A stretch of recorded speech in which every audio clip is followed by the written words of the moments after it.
Около 60 уникальных работ, вышитых в традиционной крымско-татарской технике маклама, представлены на выставке в литературно-художественном музее «Эски Крыма». Эта первая персональная выставка мастера декоративно-прикладного искусства Диляры Сулеймановой получила название «Хатыра» и была приурочена ко Дню памяти жертв депортации крымско-татарского народа. Здесь у меня представлены работы из серии «Халкымның тағдыры дженнет құштыр». Судьба моего народа подобна птице Феникс.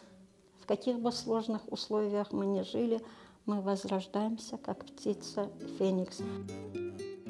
Диляра Сулейманова – потомственная вышивальщица. Уникальным техникам вышивания она научилась у своих бабушек. Сергінің манасы әбеті хатыра деп адlandырдым мен, çünkü bütün işlerim менің бағышланған мен нағызшы беталарымға.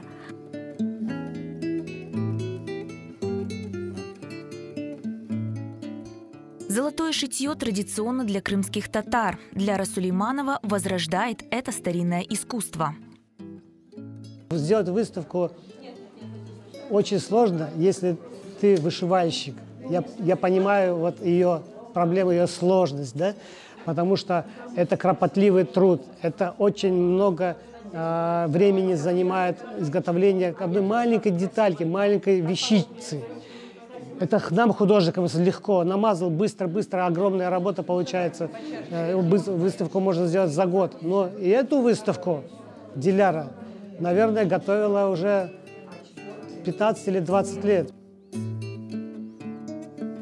Представляю, сколько труда было вложено в эти работы. Да? После того, тем более, как она сказала, что все вышивает даже без наперстка, это просто поразительно. Она, можно сказать, одна из тех, кто занимается возрождением нашей культуры, нашего наследия.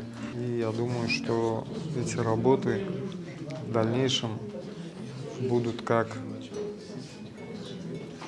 память для тех поколений, которые будут после нас. Расшитые золотом и серебром панно, кисеты, традиционные подушки и украшения. У вышитых мастерицей изделий неповторимый колорит и самобытные формы. Ее работы созданы по образцам изделий XVIII века. Каждая эта работа для меня – это тонкая нить истории. Наверное, каждый крымский татарин воспитан в таком историческом духе, что для него все, что связано с Крымом, с его родиной, оно вызывает такой душевный трепет. Трепет по тому прошлому, которое у нас было, и которое мы смогли перенести в сегодняшнее настоящее. Мы сохранили и свои обряды, свои традиции, свою культуру, возрождаем. И я очень горда тем, что возрождение именно этого вида декоративно-прикладного искусства есть частичка и моего труда. Работы, в которые вложено тепло моей души и тепло моих рук, наверное, потому что без этого невозможно вышивать. Неся свои традиции, неся свою культуру, мастер сохраняет обычаи своего народа и сохраняет то, что именно является объектом нематериального культурного наследия. За это, конечно, огромная благодарность. Работы яркие, работы красивые, работы требуют осмысления и изучения. Посетить экспозицию Диляры Сулеймановой можно до конца мая.